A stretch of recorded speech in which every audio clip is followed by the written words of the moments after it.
Hey, I'm Maxwell. I have a project called Golden Vessel, and a couple of weeks ago I just put out a song called Get Forward, and I thought I'd break down how I made it on Ableton. Think back when I'm looking forward, passing the time. Wasn't quite what I could've got, but I don't mind.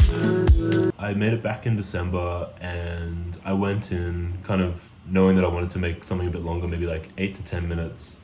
And as I was making it, I kind of realized that I could make it exactly 10 minutes, which was kind of fun. I was on like a little kind of riding trip in northern New South Wales, and I hit my friend Rutger up. He has a project called The Nicholas, and we work a lot together. And I just asked him for some kind of like tape recordings. He sent me a little folder, and I heard this recording in there.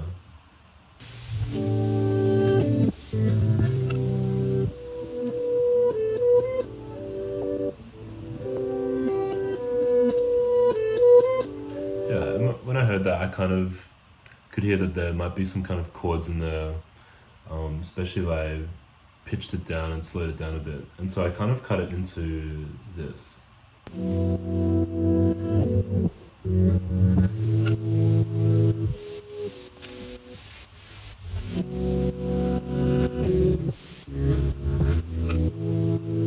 And then also in that folder I found this sound, which I pitched down and kind of detuned so that it sat in the right key. Yeah, so I kind of got those going, and I just put like a kick behind it.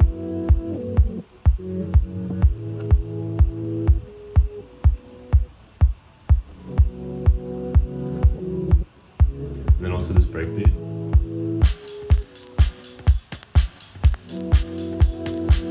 And with the chords, I could kind of hear that there was some gaps, and it had like a bit of an interesting movement, and so I wanted to do that with the bass as well, which is just like a mini V sub bass kind of thing.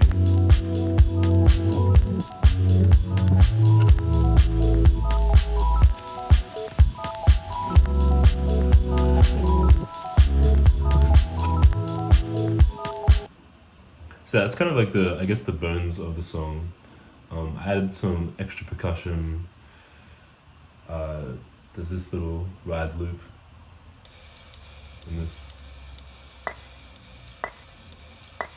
which is like a coffee cup kind of getting hit. I didn't record it, I just found it, but thought it sounded cool. And it kind of adds like a nice top layer to the breakbeat. I didn't really want the song to have like a big snare or like a big clap. And this kind of like, I guess like, yeah, when I was making the song I wanted it to feel like it had a lot of movement and it was fun, but also it was quite gentle at the same time. And I feel like this sound kind of like did what I wanted it to do. And these toms with that kind of like a pedal overdrive on it. The other interesting thing about the start of the song is I ran the breakbeat through this Valhalla space modulator, and I was just gonna automate it, kind of turning on slowly, but I accidentally put the automation on the mode. And so, like if you hear, I just play it from maybe here.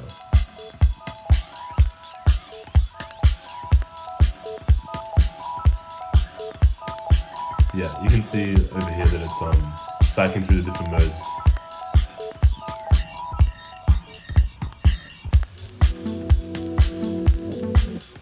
It just kind of happened, like it was like a happy accident. I thought that could be a nice way to start the song. There's these sounds which are some DX7 that I cut up. So there's this. Yeah, that's my favorite sound in the whole song.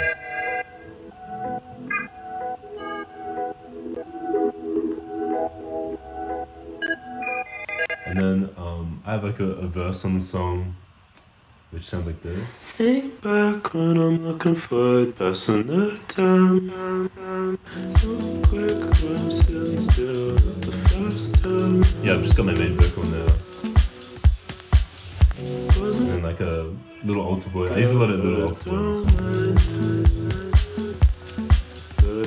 After I had that, I knew that I needed to find like a hook or a chorus. And the first thing that I kind of tried was I took these vocals from a song I made with Emerson Leif called Bad Company, and I pitched it up and I put them in the song, and that sounded like this.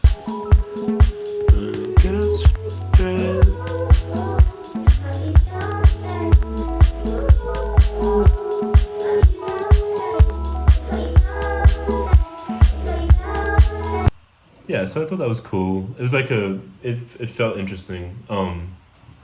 And I showed it to Emerson, and he liked it, but he's like, "Oh, I'll just come around, and we'll just try write something from scratch." What we tend to do a lot is I might have like a kind of an instrumental, and I sit him down and I hand him the microphone, and I don't even play it to him, and I just hit record, and we put it on loop for 10, 20 minutes, and he has this really good knack of being able to like come up with lyrics as he's singing the melody. I feel like when I try and do that, I just kind of like mumble. Maybe there'll be a few like coherent words in there, but yeah, he's really good at kind of like quickly coming up with lyrics. It's just like freestyling, I guess. And so he did like a 20-minute take for this song, and I was keeping an ear out, and I heard a few parts that I liked, and then we kind of cut it into the chorus. So his main vocal sounds like this. Things that you said, yeah. Not sure why, but it tried. And then later that I just took those same vocals and I put it through Alter Boy. This one, you can see I automated the pitch to change, so it kind of almost forms like a chord across the chorus.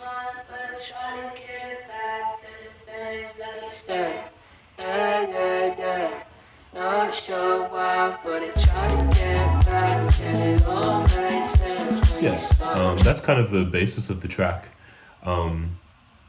Once I had that, I kind of knew that, like, to me that felt like that could almost be like a 4-minute song. And then I knew that I needed just like a few different parts to kind of add some variation throughout the song.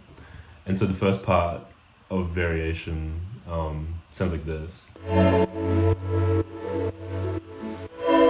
This is like me on the DX7, and I laid the chords so we kind of have this like higher tone, and then the lower chords.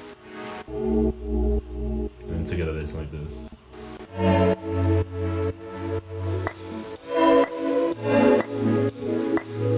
then my favorite sound is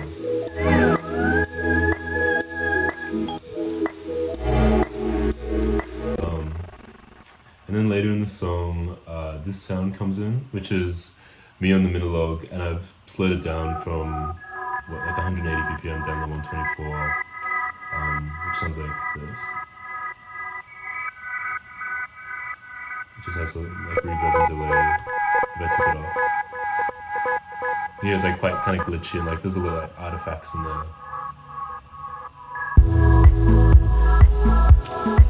There's these sounds which is like a kind of like a trance arpeggiator, and it's two sounds laid on top of each other. And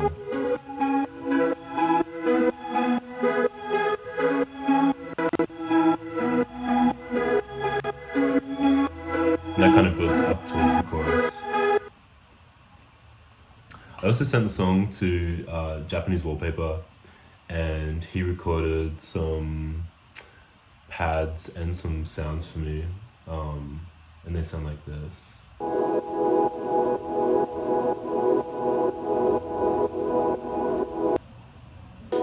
there's like hi-hats as well.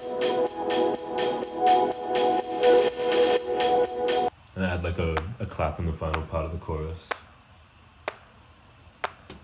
And also added a second breakbeat.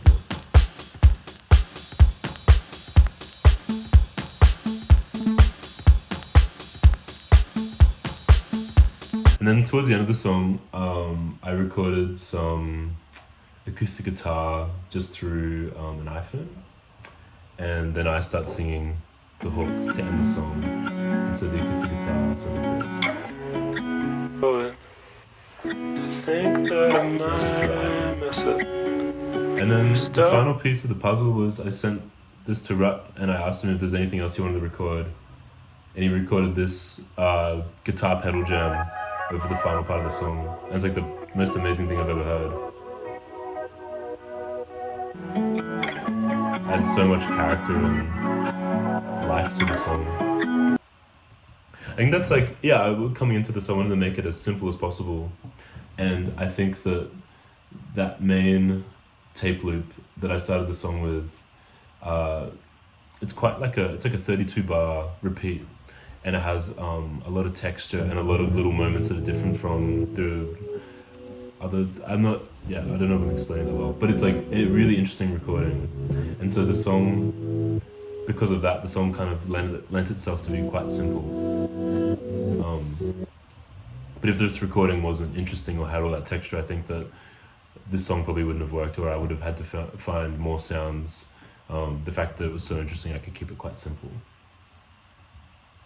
Yeah, and that's the song. It's really, really simple. Hope you enjoyed.